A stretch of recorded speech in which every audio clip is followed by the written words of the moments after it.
मुद्रा का विकास, यानी सबसे पहले वस्तु विनिमय प्रणाली, उसके बाद धीरे धीरे वस्तु को ही मुद्रा, ठीक, उसके बाद धातु का मुद्रा, क्या, पत्र मुद्रा, चेक या साख, हाँ साख मुद्रा, उसके बाद प्लास्टिक मुद्रा, अभी इंटरनेट यानी एक तरह से डिजिटल मुद्रा कह सकते हैं ना।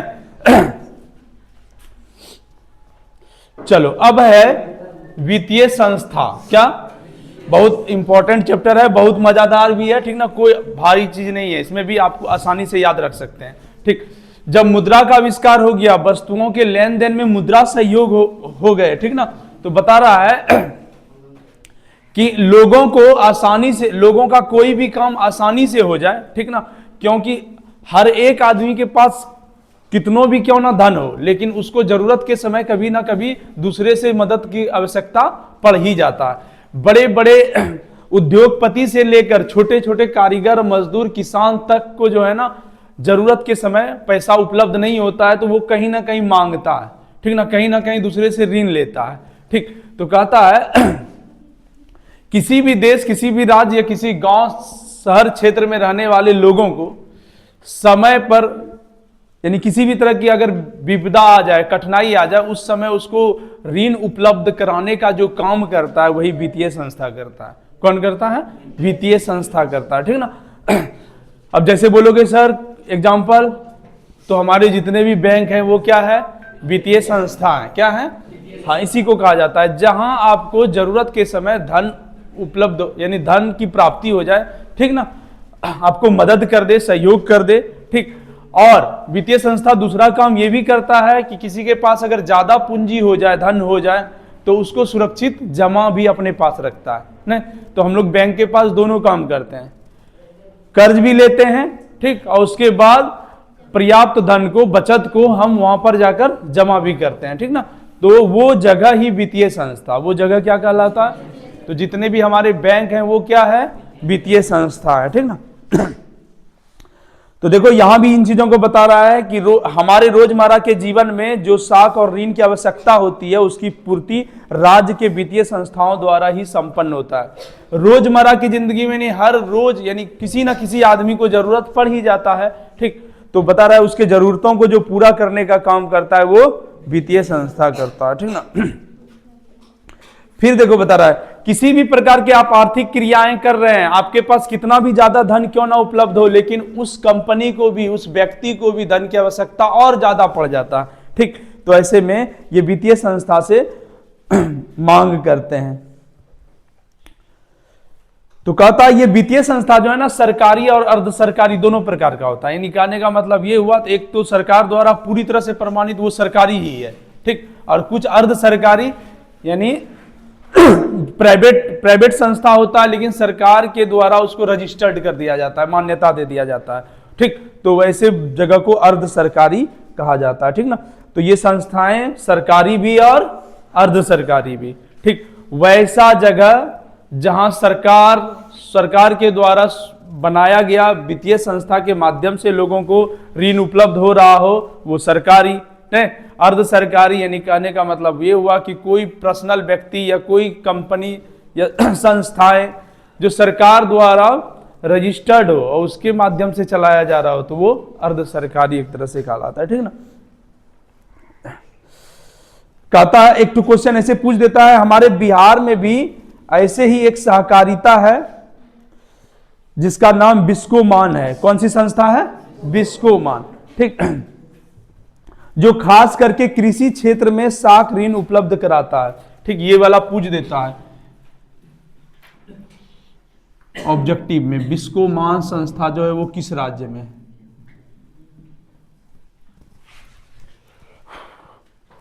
तो ये हमारे बिहार में ही है, ठीक ना। कह रहा है कि ये भी एक सहकारी संस्था है, ठीक, यानी एक तरह से राज्य सरकार द्वारा ही चलाया गया एक ऐसी संस्था जो किसानों, ये मुख्य रूप से किसानों के लिए बनाया गया है। किसके लिए? किसानों को ऋण उपलब्ध कराने का भी काम करता है, अनाज, बीज, इन सारी चीजों का ये उत्पादन भी करता है, ठीक ना। लोगों को सस्ते रेट पर उपलब्ध भी कराने का काम करता है, ठीक। तो ये देखो आपके किताब में भी है, बिस्कोमान जो खास करके कृषि क्षेत्र में साख और ऋण उपलब्ध कराती है, खास करके बिहार के लोगों को जो कृषि कार्यों से जुड़े हुए हैं ऐसे लोगों को ये ऋण उपलब्ध कराती है, यानी एक तरह से कर्ज पर पैसा भी देता है, ठीक ना। और कृषि यंत्र जैसे कि मान लो ट्रैक्टर ही लोगों को लेना है तो इसके माध्यम से अगर लेता है तो कुछ किसानों को सस्ता भी पड़ जाता है, ठीक, ज्यादा दिन तक का समय भी दे दिया जाता है, तो ये सब सुविधा देता है ना। तो एक तरह से बोलेंगे ये बिस्कोमान क्या है, तो बोलेंगे एक वित्तीय संस्था है। क्या है? इसका उद्देश्य है कि बिहार के किसानों को ऋण उपलब्ध करा के सही से खेती बाड़ी करने में मदद करे न, जिससे कि बिहार की लोगों की गरीबी खत्म हो। तो एक तरह से हम बोलेंगे कि वित्तीय संस्था इसीलिए बनाया जाता है ताकि लोग आर्थिक रूप से मजबूत हो जाए, लोग आर्थिक रूप से हर वो व्यक्ति जो गरीब है, ठीक ना, तो वो सब दिन गरीब नहीं रहे, उसकी स्थिति में सुधार हो। आपको इसीलिए ये भारत सरकार द्वारा या किसी भी देश की सरकार के द्वारा वित्तीय संस्था को बनाया जाता है, ठीक ना। अब एक चीज याद रखना, जितने भी लोगों में आज के डेट में सुधार हुआ है, ठीक, वो पर्सनली सिर्फ अपना पैसा कमा कर ही नहीं कर पाया है, कहीं ना कहीं लोग जो है ना इन वित्तीय संस्थाओं से लेन देन करता है। अभी आप देखिए सूक्ष्म वित्तीय लेन देन करते हैं, गांव घर में जो है कुछ लोग पैसा लगाते हैं, ठीक, या फिर कोई छोटा मोटा समूह जो बोले समूह वाला पैसा जो उठाया जाता है, तो वो भी एक वित्तीय संस्था है। वो भी क्या हुआ, वो भी आपको ऋण उपलब्ध कराने का काम कर रहा है। तो लोग उससे भी धीरे धीरे कुछ पैसा लेकर अपनी गरीबी के जंजाल से निकलना चाहता है, ठीक। कुछ लोग दिन भर मजदूरी करता है, कुछ बचत ही नहीं होता है, तो वो क्या करता है, ऐसे छोटे ऋण उपलब्ध करके जानवरों को ही खरीद लिया, भैंस गाय ही खरीद लिया, साथ में अपना कमाई भी कर रहा है और कुछ पैसा जो है दूध से भी बचा रहा है या फिर बकरी पालन कर रहा है उससे बचा रहा है, तो धीरे धीरे पैसा उसको लौटा भी देता है, ठीक। और फिर वो एक तरह से घर से भी कुछ इनकम होने लगा और बाहर जो काम कर रहा था वहां से भी इनकम होने लगा। तो धीरे धीरे लोग संघर्ष करके गरीबी से निकलता है। तो ये वित्तीय संस्था के ही वजह से, किसके वजह से? हाँ, अब आपको ये भी पता होना चाहिए कि वित्तीय संस्था सिर्फ पर्सनली किसी व्यक्ति को ही ऋण उपलब्ध नहीं कराता है, ये बड़ी बड़ी कंपनियों को भी ऋण देता है और यहां तक कि सरकार को भी ऋण देता है ना। अब हमारे देश के विकास के लिए भी सरकार को बहुत काम करना होता है और सरकार के पास भी उतना पैसा हमेशा नहीं होता है। अचानक उसको पता चले कि बांका में हमको रोड बनवाना है, हजारों करोड़ रुपया की लागत है, ठीक, अब उसके पास है नहीं, तो ऐसे में वो भी वित्तीय संस्था से पैसा लेता है सरकार की, ठीक, और वो भी लगाता है पैसा, तो उसको भी सरकार को भी इंटरेस्ट देना पड़ता है हमारी इस संस्था को, ठीक ना। तो सोचो सरकार का भी काम हो गया, बैंक को भी फायदा हो जाता है, हमारी जो वित्तीय संस्था है उसको भी फायदा होता है। उसको क्या फायदा होता है, अगर आप लाखों रुपया ऋण लिए हैं तो उसका इंटरेस्ट तो देते हैं ना, ब्याज देते हैं ना, तो वो ब्याज की वजह से उनका भी इनकम बढ़ता है। तो अगर हमारे देश की वित्तीय संस्था बहुत मजबूत है ना, तो ये हमारे देश के लिए और फायदेमंद है ना, हर तरह के लोगों को ऋण देगा, ठीक, लेकिन उस ऋण का दुरुपयोग ना हो ना, उसका आप सही उपयोग कीजिए, ठीक ना। इसीलिए ये सब संस्था काम कर रहा है। तो कहता एक होता है सूक्ष्म वित्तीय संस्था, सूक्ष्म यानी कहने का मतलब छोटे स्तर पर जो ऋण उपलब्ध कराए, जैसे कि अभी बोले आप गांव घर में ग्रुप वाला जो लोन देखते हैं, ये सूक्ष्म वित्तीय संस्था है। कौन सा? हाँ बोलता है ना 8, 10, 15 महिलाओं का जो है एक ग्रुप बना के आओ, ठीक ना, ग्रुपों में जो है 30,000, 40,000, 50,000 रुपया करके जो है उसके बाद हर 15 दिन में 7 दिन में किस्त जमा करना पड़ता है ना। तो ये कैसी संस्था? सूक्ष्म वित्तीय संस्था, जो छोटे स्तर पर, ठीक ना। बड़े बड़े वित्तीय संस्था जो है गरीब लोगों को जल्दी ऋण देता नहीं है, गरीब वर्ग के लोगों को बड़ी वित्तीय संस्था, बड़े बड़े बैंक नहीं देता है, क्योंकि उसको थोड़ा विश्वास नहीं होता है। अगर इसको लाखों रुपया कर्ज दे देंगे तो ये लौटाएगा कैसे, कहां से ये इतना पैसा दे पाएगा, तो इसलिए नहीं दिया जाता है। तो ये छोटा वाला जो है ना वित्तीय संस्था, यही लोगों को संभालने का काम करता है, गरीबों को, ठीक। तो देखो ऐसी संस्थाएं बैंकिंग व्यवस्था के सहकारिता क्षेत्र के संस्थाएं कही जाती है। वर्तमान में बांग्लादेश में जो है सूक्ष्म वित्तीय संस्था की सफलता से प्रेरित होकर हमारे यहां भी प्रयास किए जा रहे हैं। अच्छा, ये ग्रुप वाला लोन छोटे स्तर पर गांव घर में घूम घूम के देने का काम की जो शुरुआत हुआ था वो बांग्लादेश से। कहां से? तो ये बता रहा है कि सूक्ष्म वित्तीय संस्था की शुरुआत कहां से? बांग्लादेश से, क्योंकि बांग्लादेश में गरीबी बहुत ज्यादा है, ठीक ना। वहां भी जो है ना बाढ़ काफी ज्यादा आ जाता है, तो लोगों को जो है ना बड़े बैंक वहां भी कर्ज नहीं देते थे। तो ऐसे में वहां ही मोहम्मद यूसुफ था कि यूनिस था? मोहम्मद यूनुस, यहाँ है उसका नाम, इधर होगा आगे।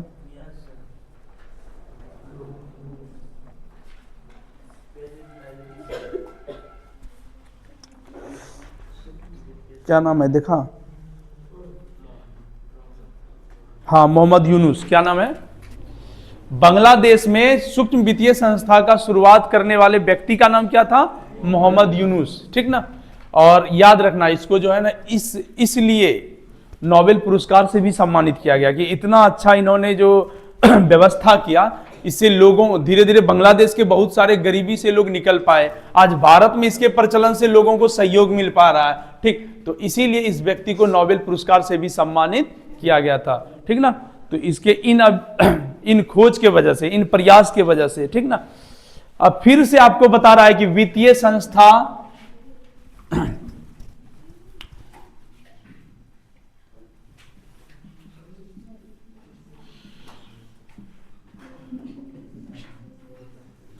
फिर से आपके सामने ये डिफिनेशन है कि वित्तीय संस्था क्या है।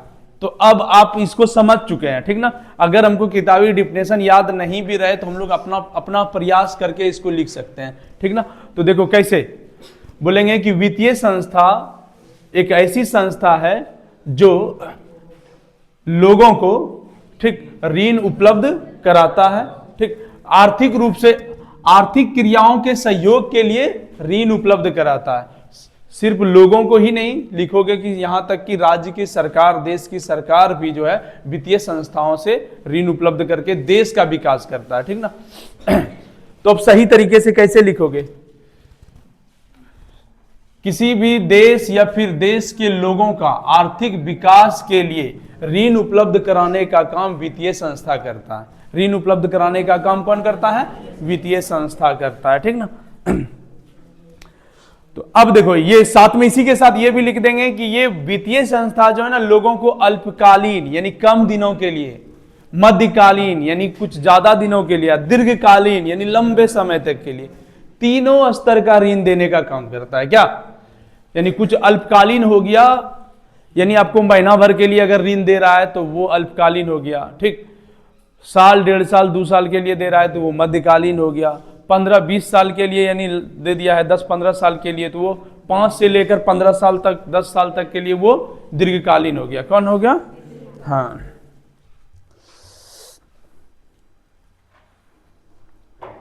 तो ये वित्तीय संस्था का डिफिनेशन पुनः आपके किताब में यहां पर नीचे नोट में भी दे दिया है। तो अब आपको जो अच्छा लगे और आपको लगे कि नहीं हम इसका अच्छा से अपने से लिख पाएंगे तो एकदम अपने से भी लिखना है, ठीक। किताब का भी थोड़ा सहयोग लेना है। फिर से देखो नीचे दे दिया है ना, हमारे देश की वो संस्थाएं जो आर्थिक विकास के लिए उद्यम और व्यवसाय और वित्तीय आवश्यकताओं की पूर्ति करता हो। देखो कहता है हमारी देश की ये वैसी संस्था है जो आर्थिक विकास के लिए, ठीक ना, उद्योग, व्यवसाय या कृषि के लिए भी ऋण उपलब्ध कराता हो, ठीक, सब चीजों के लिए ऋण देता हो, वही वित्तीय संस्था कहलाता है, ठीक। कहता है ये वित्तीय संस्थाएं राज्य संपोषित होती है, यानी कहने का मतलब राज्य सरकार, केंद्र सरकार द्वारा इसको बढ़ावा दिया जाता है, इसको सुरक्षित रखा जाता है, ठीक ना। इसका प्रयास रहता है कि ये आगे बढ़े। देश की केंद्रीय बैंक जिसे हम आरबीआई कहते हैं, दिशा निर्देश के अंतर्गत इस निश्चित मापदंड पर काम करता है। ये क्या बताया? कह रहा है कि जितने भी वित्तीय संस्थाएं, जितने भी बैंक है, सब किसके दिशा निर्देश पर चलता है? आरबीआई। आरबीआई का full form reserve bank of India. Reserve bank of यानी बैंकों का बैंक, बैंकों का बाप कौन? आरबीआई। यानी बाप जो बोलेगा सभी बेटाओं को, बेटियों को उसका पालन करना पड़ेगा। तो आरबीआई सबसे बड़ा हेड। क्या तो आपको बोलेगा कि आपका केंद्रीय बैंक कौन सा है?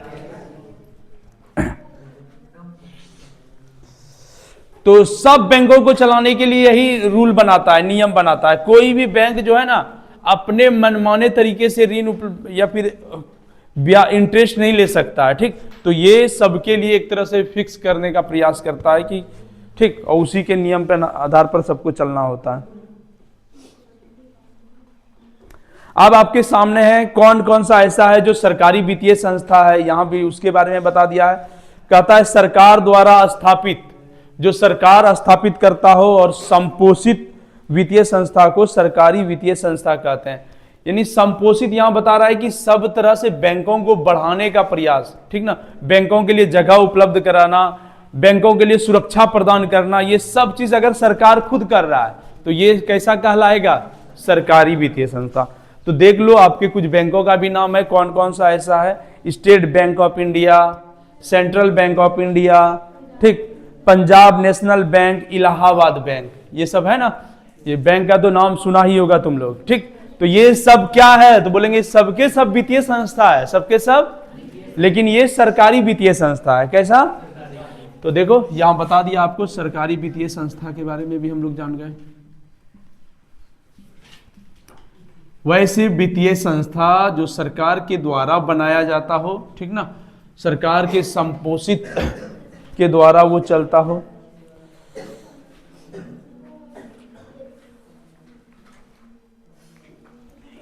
अब क्या है? अर्ध सरकारी, क्या लिखा हुआ है?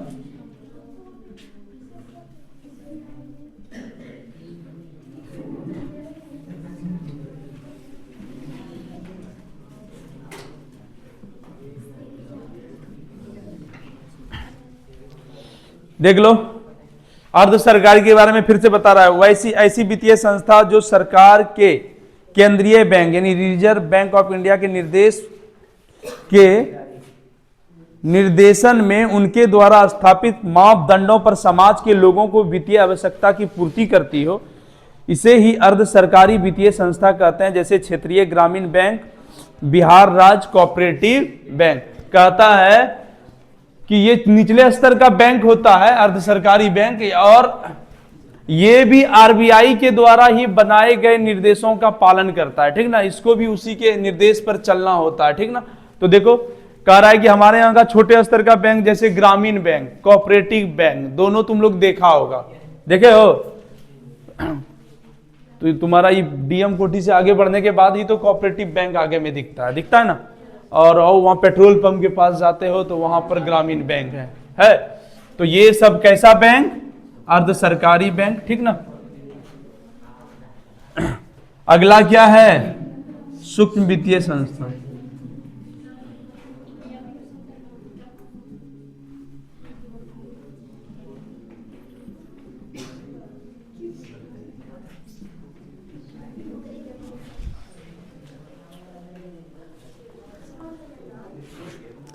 देखो अभी इसका चर्चा कर लिए हम लोग।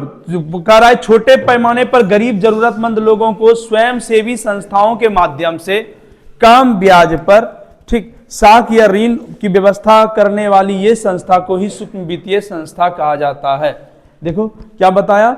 स्वयं सेवी संस्था, यानी कुछ लोगों का मिलाकर एक ग्रुप तैयार किया जाता है, ठीक, और वही ग्रुप लोग गांव घर के लोगों को कम से कम इंटरेस्ट पर ऋण देने का कार्य करता है, ठीक। ऐसी संस्था को ही सूक्ष्म वित्तीय संस्था कहते हैं।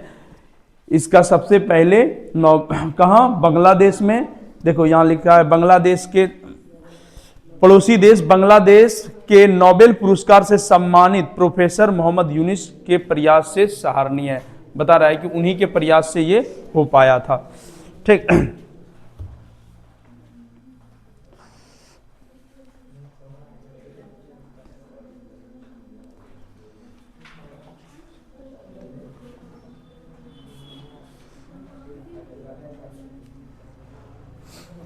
देखो अब आपके सामने नीचे लिखा है कि देश के आर्थिक विकास के लिए, सुनोगे, हमारी वित्तीय संस्था का एक उद्देश्य है, हमारी वित्तीय संस्था का एक उद्देश्य है कि देश के आर्थिक विकास के लिए, देश आर्थिक रूप से मजबूत हो, हमारे सरकार के साथ साथ हमारे देश के रहने वाले एक एक व्यक्ति मजबूत हो, इसके लिए जो है ना ये काम करता है, ठीक ना। और साथ ही बता रहा है एक निश्चित कानूनी मापदंड के आधार पर वित्तीय संस्था अपने ग्राहकों को वित्तीय आवश्यकता की पूर्ति करता है। बता रहा है ये वित्तीय संस्था जो है नियम कानून के ही तहत, आप जब ऋण लेने के लिए जाते हैं आपसे मांग करता है आपका आधार कार्ड, ठीक, आपका आवासीय प्रमाण पत्र, ठीक, आपके जमीन का कागजात, बहुत चीजों का मांग करता है। तो बता रहा है ये निश्चित मापदंड, ऐसे नहीं कि जैसे तैसे ऋण दे देता है, ठीक, ये पूरी तरह से पता कर लेता है कि ये व्यक्ति कहाँ का है, ठीक, कितना सा इसके पास जगह जमीन है, क्या ये काम करते हैं, तभी वो आपको देता है, ठीक। आप गरीब भी होते हैं लेकिन आपको देखता है कि नहीं ये मेहनती है, ठीक, पता करता है इर्द गिर्द से, तो फिर कोशिश उसका रहता है कि नहीं इसको मदद करें आगे बढ़ने का, आगे बढ़ने में इसको जहां तक हो पाएगा हेल्प किया जाए, ठीक ना।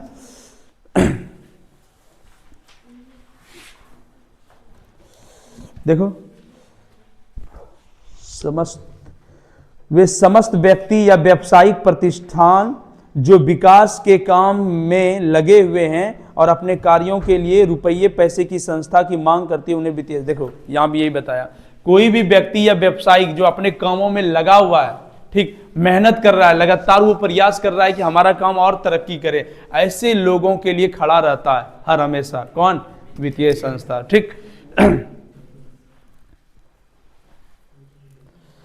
देखो लास्ट में ये भी बता रहा है कि वित्तीय संस्था की अगर सहभागिता नहीं होता, इसका अगर मदद नहीं होता तो शायद देश इतना तरक्की नहीं कर पाता, ठीक। अगर आज हमारा सरकार भी इतना काम कर पा रहा है, हम आम पब्लिक भी इतना आगे बढ़ पा रहे हैं, तो इसमें वित्तीय संस्था का बहुत बड़ा योगदान है, ठीक। तो इसके महत्व को भी समझना चाहिए, ये बहुत जरूरी है एक देश के लिए। अगर हमारे देश से वित्तीय संस्थाओं को भी हटा दिया जाए ना तो लोग इतना तरक्की नहीं कर पाएगा, ठीक ना। तो उसके व्यवहार में, उसके दिनचर्या में जो बदलाव आया है, ठीक, तो एक तरह से बोल सकते हैं वित्तीय संस्थाओं का भी बहुत बड़ा योगदान है। अब आपको बता रहा है कि ये वित्तीय संस्था दो प्रकार के होते हैं, कितने प्रकार के?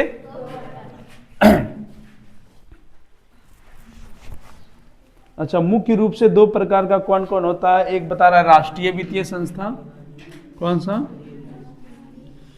कौन नंबर देके दिया है, राष्ट्रीय वित्तीय संस्था। अच्छा, वित्तीय में स्वीकार है।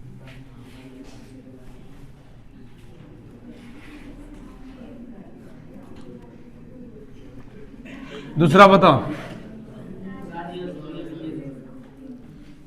राज्य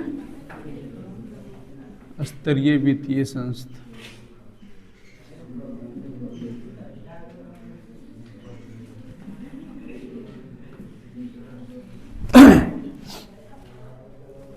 तो ये तो तुमको ऐसे ही लग रहा होगा कि राष्ट्रीय वित्तीय संस्था वो जो पूरे राष्ट्र के लिए काम करता हो, क्या राज्य स्तरीय यानी एक एक राज्य के लिए वो वित्तीय संस्था जो राज्य सरकार द्वारा संपोषित हो, ठीक ना, राज्य सरकार जिनका देख रेख करे, लेकिन वो भी किसके, आरबीआई के दिशा निर्देश पर चले, ठीक। तो इस प्रकार से राज्य स्तर का अगर होगा तो वो कैसा कहलाएगा, राज्य स्तरीय वित्तीय संस्था, ठीक। राष्ट्रीय वित्तीय संस्था जो पूरे देश के लिए काम करता हो, पूरे देश में इसका सहयोग होता हो, वो राष्ट्रीय वित्तीय संस्था, ठीक ना।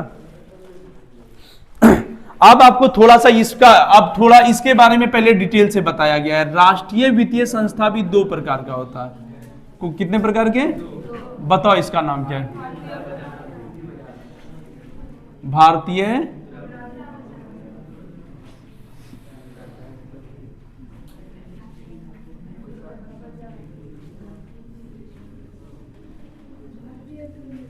दूसरा क्या है रे?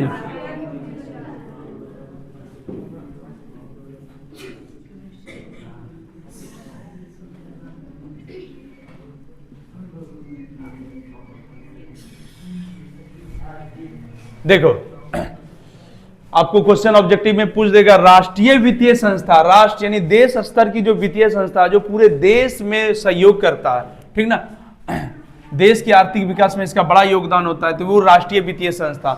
अब बता रहा है ये दो तरह का होता है, एक भारतीय मुद्रा बाजार और दूसरा भारतीय पूंजी बाजार है, ठीक ना।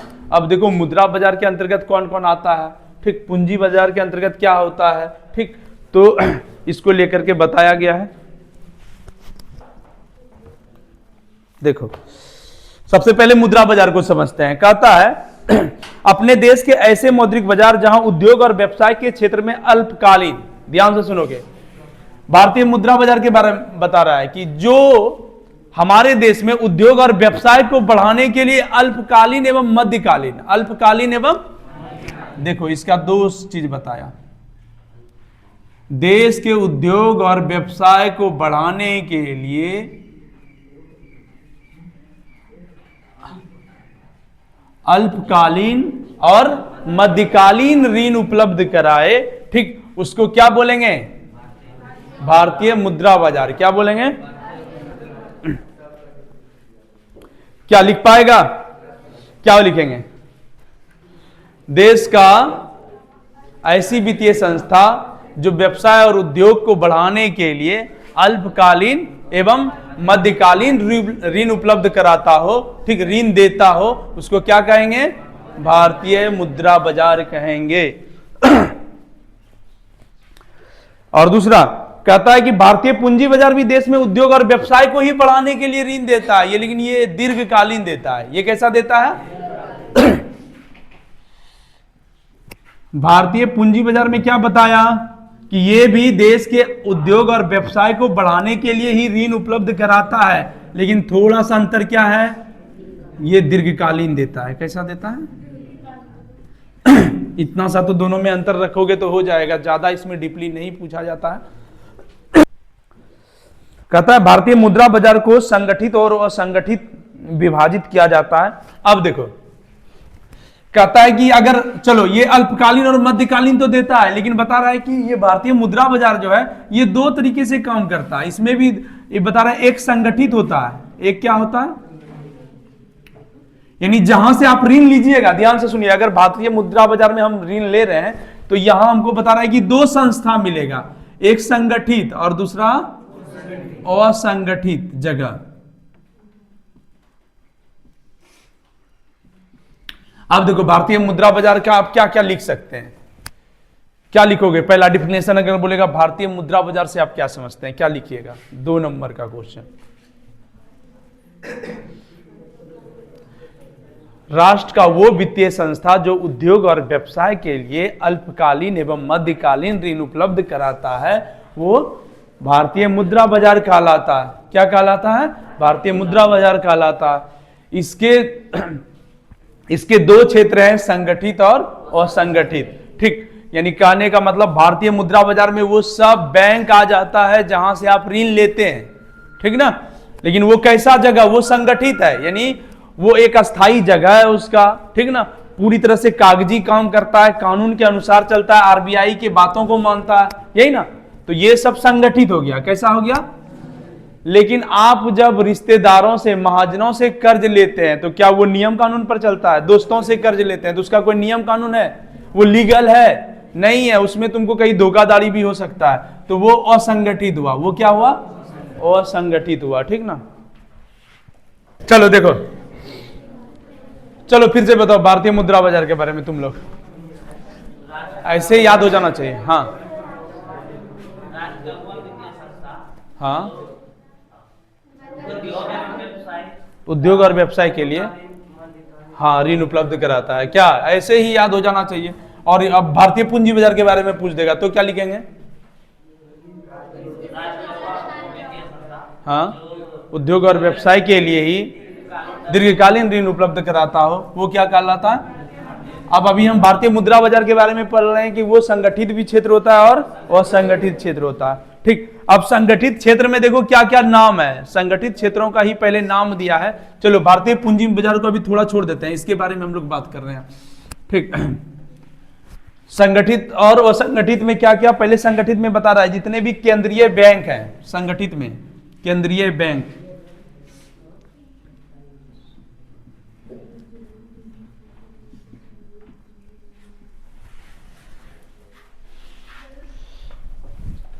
केंद्रीय बैंक।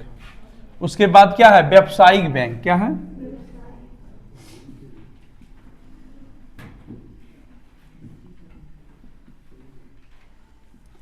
व्यावसायिक, अच्छा व्यावसायिक या वाणिज्य बैंक लिखा है। अच्छा कोई बात नहीं, वाणिज्य बैंक भी होता है, व्यावसायिक या वाणिज्य भी लिख सकते हैं।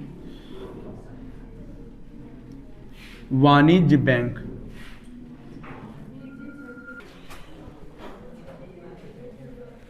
और है वाणिज्य बैंक के बाद सहकारी बैंक। क्या है?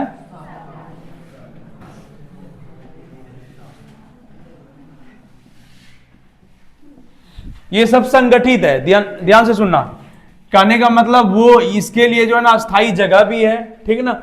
ये सरकार के दिशा निर्देश पर, ठीक ना, आरबीआई के बने हुए नियम कानून पर, ठीक, सब तरीके से चलता है। यहां आपके साथ किसी भी प्रकार का धोखाधड़ी नहीं हो सकता है, ठीक ना। तो वैसा जगह कौन सा, संगठित, ठीक। अब है असंगठित। असंगठित में कौन कौन आता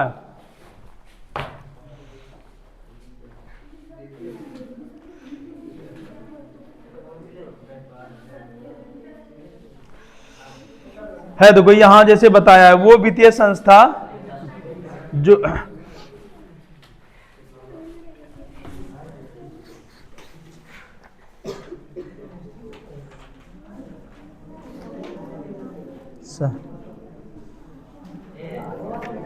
अच्छा, उस संस्थागत और असंस्थागत के बारे में बताया है ना।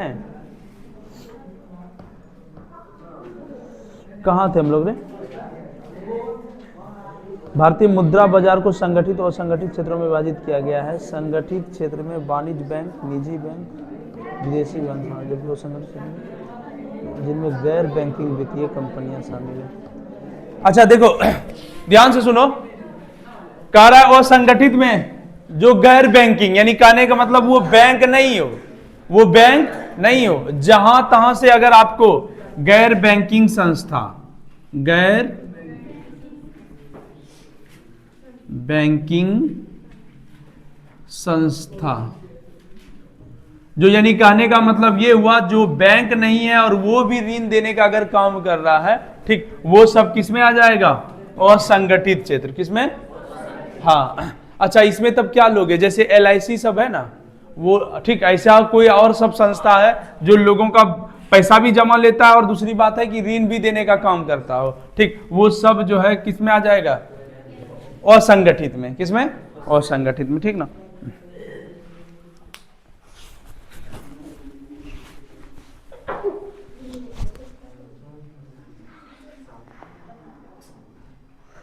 अब देखो सबसे पहले केंद्रीय बैंक किसको कहते हैं, RBI को ही। किसको, तो RBI, अच्छा आपको पता है RBI का मुख्यालय कहां है, मुंबई।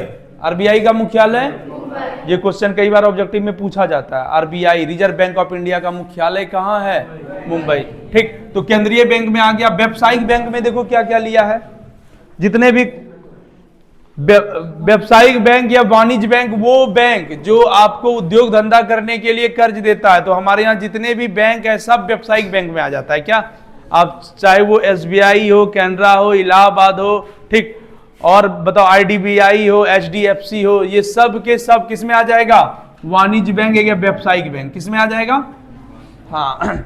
सहकारी, देखो सहकारिता क्षेत्र में आपसी सहयोग और सद्भावना के आधार पर अनेक वित्तीय संस्था कार्यशील है। सहकारी बैंक अलग अलग राज्यों में अलग अलग नाम से जाना जाता है, ठीक। ये देखो सहकारी का मतलब होता है मिलजुल कर, सहकारी का मतलब, तो कह रहा है कि सहकारी बैंक, ज्यादातर सहकारी बैंकों का जो सहयोग होता है वो राज्य सरकार का होता है। किसका, ठीक, सुनना ध्यान से। कोई भी अगर ऐसी संस्था है जो काम तो कर रहा है, जो कि ऋण उपलब्ध करने का ही काम कर रहा है, लोगों को ऋण देने का काम कर रहा है, लेकिन सरकार, उसमें सरकार भी अगर मदद कर दे, राज्य सरकार की भी मदद से वो संस्था काम कर रहा हो, तो वो एक तरह से सहकारी बैंक हो जाता है, ठीक। तो देखो कहता है सहकारिता क्षेत्र में आपसी सहयोग और सद्भावना के आधार पर अनेक वित्तीय संस्था कार्यशील है। सहकारी बैंक अलग अलग राज्यों में अलग अलग नाम से जाना जाता है। ये बैंक भी जो होता है ना, केंद्रीय बैंक के दिशा निर्देश पर ही चलता है। सहकारी बैंक को चलाने का काम कौन करता है, राज्य सरकार। कौन करता है, राज्य सरकार, ठीक। लेकिन ये भी किसके नियम कानून पर चलता है, RBI। किसके, हाँ, ये भी उसी तरह से पूरे के पूरे नियम कानून, यानी RBI के बातों को ये भी रखता है, ठीक ना, इसी के अनुसार चलना पड़ता है, ठीक। तो वाणिज्य बैंक किसको बोले, जितना भी बैंक है इधर, SBI, ठीक, बोलो, और IDBI, पंजाब नेशनल, PNB, सीधा, हाँ शॉर्ट में PNB, ठीक। अब जितना भी उधर बैंक तुम देख रहे हो वो सब कौन सा, व्यवसायी, ठीक, या वाणिज्य बैंक। क्या बोला, सहकारी जो बैंक है ना, वो राज्य सरकार द्वारा किसी भी वित्तीय संस्था को, ठीक, अगर मदद किया जाता है कि आप भी जो है लोगों को ऋण तीन दे सकते हैं, तो राज्य सरकार द्वारा ये प्रमाणित होता है। ठीक कोई भी मान लो कि कुछ लोग ग्रुप बना करके भी एक वित्तीय संस्था का निर्माण किया है जो ऋण देने का ही काम कर रहा है, ठीक, लेकिन वो धीरे धीरे बड़े स्तर पर कर रहा है, उसको राज्य सरकार भी सहयोग कर दिया, ठीक, एक तरह से रजिस्टर्ड कर दिया कि आपको जो है हम मान्यता देते हैं, और राज्य सरकार भी उसको चलाने में सहयोग कर रहा है, तो वो एक तरह से सहकारी हो जाता है। ठीक, उसी को सहकारी कहा जाता है।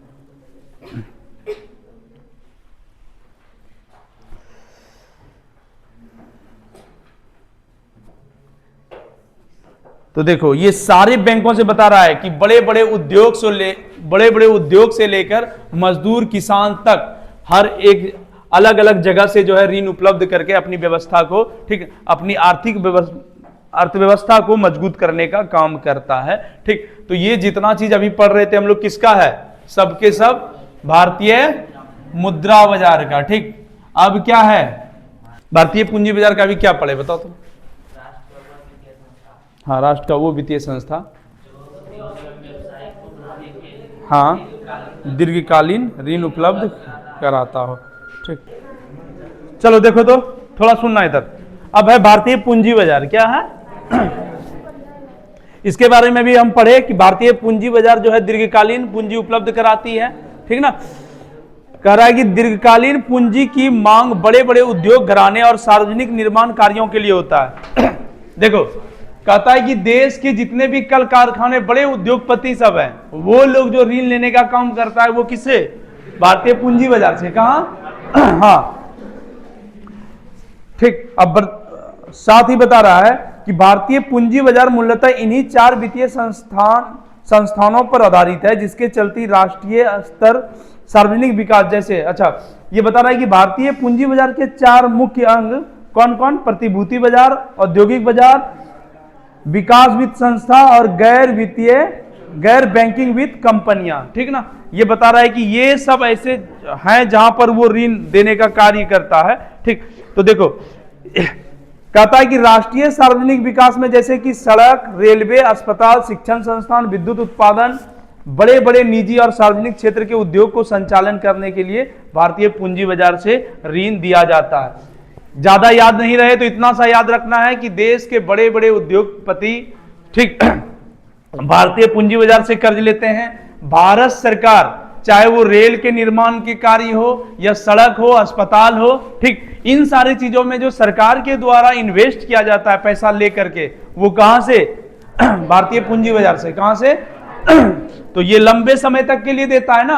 अब बताओ सड़क, अस्पताल, इन सब चीजों में पैसा अगर सरकार लगाता है तो उसके बाद धीरे धीरे वो जो है ना पैसा लौटाने का काम करता है, तो ये सब लंबे समय तक के लिए छोड़ दिया जाता है, तो भारतीय पूंजी बाजार। लेकिन हाँ, इंटरेस्ट सरकार को भी अच्छा देना पड़ता है। ठीक, तो इससे सरकार को भी फायदा हो जाता है। जैसे ही एक अच्छा रोड बनेगा, अस्पताल बनेगा, तो उससे सरकार का भी इनकम बढ़ता है। ठीक, खास करके रोड सब बनने से, रोड अगर अच्छा बन जाता है तो देखते हो ना जगह जगह टोल टैक्स सब वसूला जाता है, टैक्स लिया जाता है, तो वो पैसा धीरे धीरे सरकार के पास जो आता है वो फिर किस्त के रूप में भारतीय पूंजी बाजार में वो देने का काम करता है। तो सोचो, ये बता रहा है कि कुछ ऐसे हैं जो आम पब्लिकों से लेकर के, ठीक ना, उद्योगपति तक सबको कर्ज देता है, लेकिन भारतीय पूंजी बाजार ऐसे हैं जो बड़े स्तर के लोगों को ऋण देने का कार्य करता है। हमारी सरकार को ज्यादातर जो ऋण उपलब्ध कराते हैं यही कराते हैं। ठीक, अब आपको बताया जा रहा है कि वित्तीय संस्था किसी भी देश के मेरुदंड माना जाता है। ये क्वेश्चन आपसे पूछा जाएगा या पूछा जाता भी है क्या,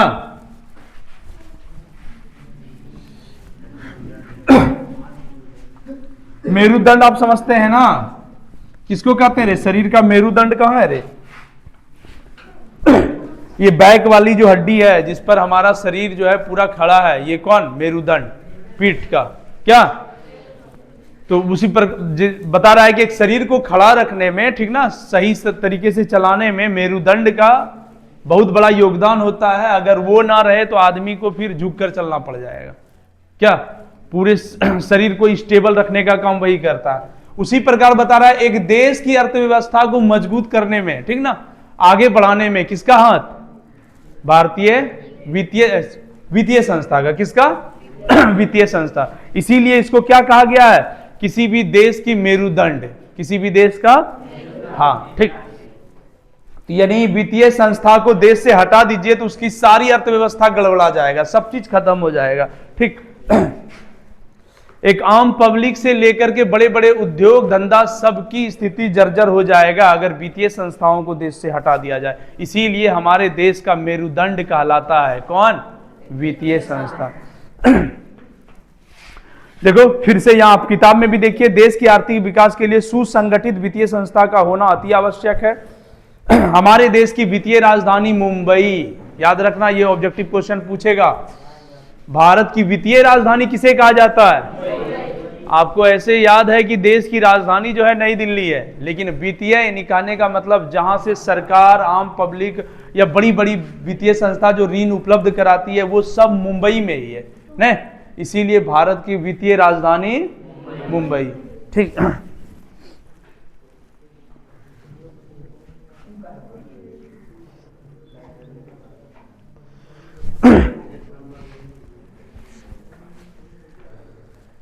कहता है भारत यह पूंजी बाजार इतना दृढ़ और वर्तमान विश्वव्यापी आर्थिक मंदी के दौर में चल रहा है, इसमें विश्व के अन्य देशों के अपेक्षाकृत कम प्रभावित हुआ। देखो कहता है हमारी भारत के लिए एक सकारात्मक चीज कि वित्तीय संस्था हमारा इतना ज्यादा मजबूत है कि आर्थिक मंदी के समय अन्य देशों पर जितना असर पड़ा वो उतना असर हमारे भारत देश पर नहीं पड़ने दिया, ठीक ना। इसीलिए बार बार बोलते हैं कि वित्तीय संस्था जितना मजबूत रहेगा तो देश के आपातकालीन समय में जो ना वो उतना ही ज्यादा योगदान करता है, ठीक। मुंबई के जिस जगह पर पूंजी बाजार का प्रधान है उसे दलाल स्ट्रीट कहा जाता है। क्या कहा जाता है? हाँ, ये भी पूछा जाता है कि दलाल स्ट्रीट कहां है, तो कहां? मुंबई। कहां? अच्छा, बता रहा है कि उद्योग धंधा से लेकर के बड़े बड़े पूंजीपति तक सब लोग ज्यादातर यहां लेन देन करते हैं, अपने पैसाओं को अलग अलग जगह पर एसआईपी में, ठीक ना, कई जगह ऐसे होते हैं जहां पैसा म्यूचुअल फंड में लगाते भी हैं ना। जिसके पास ज्यादा पैसा है वो इन्वेस्ट भी करता है, जो गरीब है जिसको जरूरत है वो ऋण भी लेता है, लेकिन जिसके पास पर्याप्त पैसा वो पैसा अलग अलग क्षेत्रों में लगाता भी है। तो ये सारा काम ज्यादातर कहां होता है? मुंबई में होता है। इसीलिए मुंबई को दलाल स्ट्रीट भी कहा जाता है। क्या कहा जाता है? मुंबई को दलाल स्ट्रीट के नाम से जाना जाता है, ठीक। तो चलो एक तरह से बोल सकते हैं कि देश में जो है ना मुंबई ही एक ऐसा जगह है जहां पर सबसे ज्यादा वित्तीय संस्थाएं काम कर रही है, बड़े से लेकर छोटे स्तर पर, ठीक। अब आपको बता रहा है कि आपके बिहार में वित्तीय संस्था की क्या स्थिति है। कहता है आपके बिहार में जो है ना वित्तीय संस्था अभी भी स्वस्थ और संगठित होकर काम नहीं कर पा रहा है।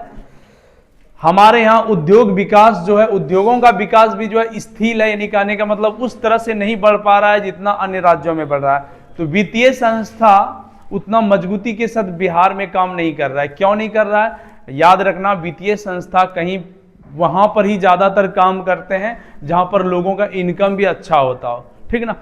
देखो एक बैंक को भी आपसे जो ना लोभ है, कब? जब आप ज्यादा कमा रहे होते हैं और आपको फिर ज्यादा की जरूरत होता है तब देता है, क्योंकि उसको उम्मीद है कि ये आदमी कमा रहा है देगा, ठीक। आपके बिहार में ज्यादातर लोग गरीब होते हैं, ठीक, जिसका इनकम काफी कम होता है। तो ऐसे जगह पर वित्तीय संस्था को डर भी लगा रहता है न, कि वो रिस्क ज्यादा खेलना नहीं चाहता है कि किसी व्यक्ति जो बहुत कम कमा रहा है उस व्यक्ति को उतना ऋण कैसे। अब मान लो कि कोई लाखों से करोड़ों से खेल रहा है, तो वो लोग अगर कर्ज ले रहा है तो वो करोड़ों रुपया लेगा, और आपके बिहार में कोई कर्ज लेगा तो हजारों में लेगा, ठीक। तो एक बैंक को भी फायदा ज्यादा कहां हुआ? अगर करोड़ों को किसी का पैसा उधार दिए तो उसे पैसा भी तो आ रहा है हजारों लाखों में, इंटरेस्ट भी आ रहा है तो लाखों में आ रहा है, ठीक। तो ये फायदा उसको भी होता है। इसीलिए कहा गया कि आपके बिहार में वित्तीय संस्था उतना मजबूती के साथ काम नहीं कर पा रहा है जितना कि अन्य राज्यों में करता है, ठीक। और उतना लोग भी लाभान्वित हमारे बिहार में नहीं हो पाते हैं जितना कि अन्य राज्यों में होता है। आपको ये भी पता है कि पंजाब, हरियाणा, दिल्ली, मुंबई सब जगह पर बैंक, ये वित्तीय संस्था लोगों को बहुत जल्दी ऋण दे देता है, ठीक ना। उतना उन लोगों को दौड़वाने का काम नहीं करता है, लेकिन आपके बिहार में एक एक लोगों को ये वित्तीय संस्थाओं से ऋण लेने में ना को दम हो जाता है, ठीक, जल्दी कर्ज नहीं देता है, ठीक। तो ये सब वजह है, क्योंकि ट्रस्ट जो हम लोग पढ़े थे न, साख, वो बिहारियों पर बहुत कम हो पाता है जितना कि अन्य राज्यों में दूसरे लोगों पर हो पाता है। तो देखो, विगत कुछ वर्षों में बिहार सरकार के अनवरत प्रयास से अब कृषि और उद्योग क्षेत्र में बैंकों द्वारा विनियोग की सीमा बढ़ी है, किंतु अभी भी यहां आर्थिक विकास की आवश्यकता और जनहित की उपेक्षा बहुत कम है। कह रहा है हमारा बिहार सरकार लगातार इस क्षेत्र में काम कर रहा है, ठीक, वित्तीय संस्था को, सहकारी संस्थाओं को, राज्य स्तरीय वित्तीय संस्थाओं को आगे बढ़ाने का काम कर रहा है, और उसको बार बार हमारी राज्य सरकार यही कहता है कि लोगों को, गरीबों को ऋण देना है, ठीक ना, उसके लिए काम करना है, तब थोड़ा बहुत विकास हो पाया है, ठीक। लेकिन आज भी अन्य राज्यों की तुलना में हम लोग पीछे हैं। देखो, कहता राज्य स्तरीय वित्तीय संस्था अपने बिहार के ही संदर्भ में बताया गया है। 87% जनसंख्या बिहार में गांवों में रहता है। 75% लोग प्रत्यक्ष और अप्रत्यक्ष रूप से कृषि या कुटीर उद्योग, लघु उद्योग, छोटा, सोचो, कहता है कि 100 में से 75 आदमी ऐसे होते हैं, 75 से लेकर कितना एक्यूरेट बता दिया, अच्छा 70 से 75% लोग ऐसे होते हैं या तो कृषि या फिर छोटे मोटे लघु या कुटीर उद्योग हमारे यहाँ के लोग काम करते हैं, ठीक। तो यहाँ के बता रहा है कि लोग छोटे किसान भी जो होते हैं वो छोटे किसान होते हैं, ठीक ना, सीमांत किसान होते हैं। इनके पास आय की कमी होती है, बचत नहीं के बराबर होता है। क्या फायदा, बड़े बड़े जगह पर अगर ज्यादा पैसा कमाने वाला लोग है ना, वो बैंकों में जाकर पैसा जमा जब करता है ना, तो बैंक वाले को फायदा होता है। क्योंकि मान लो हम एक बैंक खोले हुए हैं, ठीक, और आप लोग सब जो है ना आकर मेरे पास पैसा जमा करते हैं, आप लोग सब अच्छा खासा कमा रहे हैं, ठीक, तो लाखों रुपया जो है आप साल भर में ही लाखों रुपया मेरे पास जमा करते हैं। तो अब हम इससे हमको क्या फायदा होगा ना, आपका जो लाख लाख रुपया करके इतना इतना बच्चा मेरे पास जमा कर रहा है, हम उस पैसा को किसी और को, और जब लोगों को जरूरत पड़ेगा तो हम कर्ज पे भी लगाएंगे, नहीं, तो आपका पैसा जो मेरे पास आया हम दूसरे को भी कर्ज देंगे, दूसरे बैंकों को भी कर्ज हम दे सकते हैं, ठीक ना। कोई बैंक भी अगर लेना करोड़ों रुपया उस समय को हमसे मांग लेगा, दे देंगे। अगर भारत सरकार या राज्य सरकार ही हमसे पैसा मांगेगा तो उसको भी दे देंगे। वो पैसा मेरे पास किसका था, तुम्ही लोगों का था, रखने के लिए दिया था, हम दूसरे को दे रहे हैं, ठीक, और उससे अब हम इंटरेस्ट ज्यादा लेंगे, ठीक।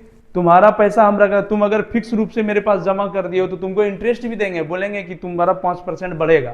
लेकिन हम तुम्हारा ही पैसा दूसरे को जो लगाए, हम 10 या 12% उससे बोलेंगे कि तू उससे इतना लेंगे, तो सोचो 5-6% हमको फायदा हुआ कि नहीं हुआ। लेकिन अब तुम लोग जमा ही नहीं करोगे मेरे पास, तो मेरे पास पैसा आएगा और हम अलग अलग जगह इन्वेस्ट कर पाएंगे क्या, नहीं कर पाएंगे। तो हमको ज्यादा फायदा हुआ नहीं हुआ। तो इसी वजह से बता रहा आपके बिहार में ज्यादातर लोग बैंक में उस स्तर पर जमा ही नहीं करता है, ठीक। लेकिन यही अन्य राज्यों में क्या होता है, बैंकों को काफी पैसा दिया जाता है, तो वो बैंक नए नए चीजों में पैसा देते जाते हैं, ठीक। तो इसीलिए बताया कि हमारे यहाँ लघु उद्योग, कुटीर उद्योग, ठीक, मजदूरी करने वाले ज्यादातर लोग होते हैं, तो वो उस स्तर पर जमा नहीं कर पाता है, निवेश नहीं करते हैं, अतः वित्तीय संस्था द्वारा प्राप्त ऋण जरूरत पड़ती है, ठीक। अब बता रहा है लेकिन बिहारियों को जरूरत तो है ऋण की उपलब्धता, ऋण का जरूरत तो पड़ता है, ठीक, कि हमें भी कहीं से मिले। तो अब बता रहा है कि हम लोग जो ऋण लेते हैं राज्य में वो दो तरह से, कहां कहां, एक संस्थागत और एक गैर संस्थागत, नहीं। राज्य को मुख्यतः वित्तीय संस्थाओं के द्वारा जो ऋण उपलब्ध होता है वो दो जगह, कहां कहां, संस्थागत और एक गैर संस्था।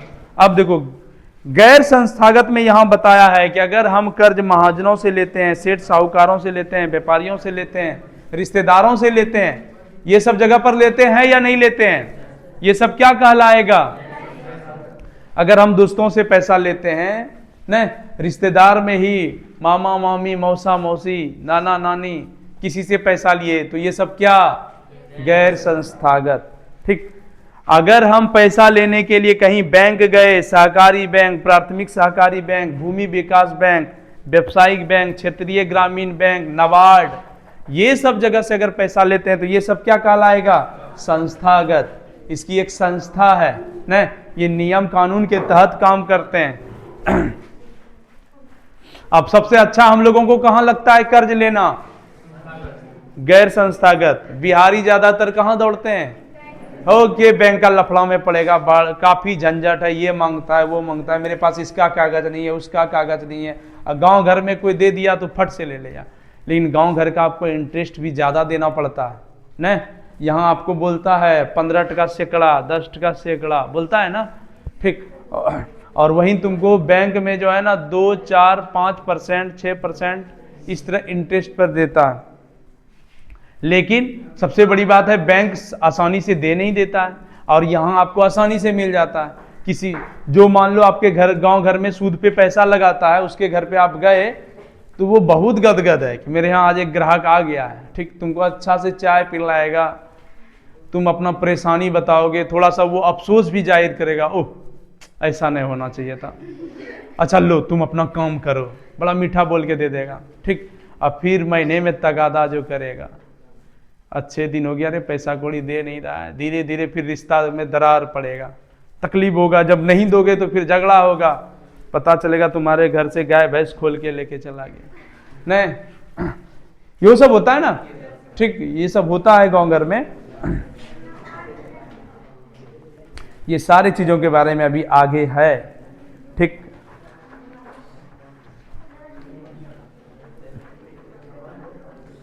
तो देखो आपको ये पूछेगा, सुनो, तो गैर संस्थागत वित्तीय संस्था किसे कहते हैं, देखो इसके बारे में ही बताया गया है। जब आप गांव घर में ही महाजन दोस्त रिश्तेदारों से पैसा उधार लेते हैं, ठीक, तो ये सब गैर संस्थागत कहलाता है। ये सब क्या कहलाता है? गैर संस्थागत कहलाता है, ठीक। यहां जमानत के रूप में ऋण के उधार व्यक्ति से अमानत स्वरूप जमीन, जेवर जेवरात या कीमती गिरवी, अच्छा ये सब चीज भी बता रहा है कि गिरवी में कुछ ना कुछ रख भी देता है लोग कभी कभी, ठीक ना, ये सब चीजों पर जो है। तो देखो यहां भी बता रहा है कि दर जो है काफी ऊंचा होता है इसका। नाबार्ड जो है ना, ये देखो क्या है, नाबार्ड भारत सरकार द्वारा किया एक वित्तीय संस्था ही बनाया गया है। नाबार्ड जो है ये भूमि विकास बैंक, ग्रामीण बैंक, इन सब बैंकों को कर्ज देने का काम करता है, ठीक, बैंकों को ही कर्ज देता है। और नाबार्ड का ये उद्देश्य है कि कृषि भूमिहीन व्यक्तियों को, ठीक, जिसके पास कृषि कार्य करने का ज्यादा साधन नहीं है, या भूमिहीन जो व्यक्ति है, गरीब है, उन लोगों को कर्ज दे, ठीक ना। तो नाबार्ड भारत सरकार द्वारा एक संस्था बनाया गया है जो बैंकों को ही कर्ज देता है। किसको? हाँ, और वो बैंक को क्या बोलता है कि आप जो है गरीब, भूमिहीन, ग्रामीण लोगों को कर्ज दीजिए। ये किनका कहना है? नाबार्ड का, ठीक। तो इसके बारे में अभी बोले, हम आगे पढ़ेंगे, ठीक ना। तो गैर संस्थागत के बारे में एक एग्जाम्पल भी कहानी के माध्यम से दिया गया है, तो वो भी आप पढ़ के इसका डिफिनेशन जरूर लिखिएगा। गैर संस्थागत किसका? असंस्थागत किसको बोलेंगे? जितने भी सरकार द्वारा प्रमाणित आरबीआई के नियम कानून के अनुसार चलने वाले संस्था, ठीक, जो कागजी लेन देन करता हो, जिसकी एक शाखा यानी संस्था हो, अस्थाई जगह पर हो, नहीं, और जो काम ही करता हो लेन देन का, ठीक, वो एक तरह से संस्थागत वित्तीय संस्था कहलाता है। देखो संस्थागत में सबसे पहले किसका नाम है? सहकारी बैंक। क्या लिखा हुआ है? कहता हमारे राज्य में कई सहकारी बैंक हैं जो इस तरह का साख उपलब्ध कराने का काम करता है। गांवों में प्राथमिक सहकारी बैंक, जिला स्तर का केंद्रीय बैंक और राज्य स्तर का सहकारी बैंक, ठीक, ये लोग बिहार के किसानों को अल्पकालीन, मध्यकालीन, दीर्घकालीन ऋण उपलब्ध कराती है।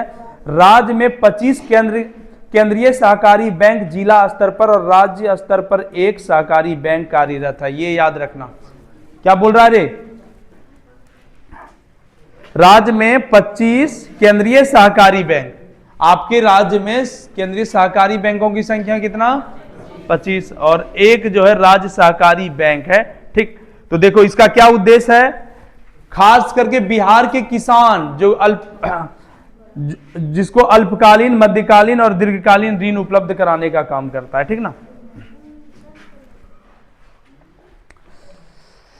चलो, संस्थागत में प्राथमिक सहकारी समिति है, भूमि विकास बैंक है, व्यावसायिक बैंक है, ये सब क्षेत्रीय ग्रामीण बैंक है।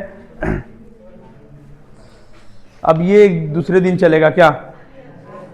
ऐसे फिर याद नहीं रहेगा तुम लोग को, लेकिन हाँ यहां तक चिन्हित करो, गैर संस्थागत तक ही करो। और यहां तक रिलेटेड जो भी है किताब को फिर से आज जाके घर में उल्टाना है, ठीक। और एक एक जो भी मेन टॉपिक है, वित्तीय संस्था किसे कहते हैं, ठीक, मुद्रा बाजार, पूंजी बाजार क्या होता है,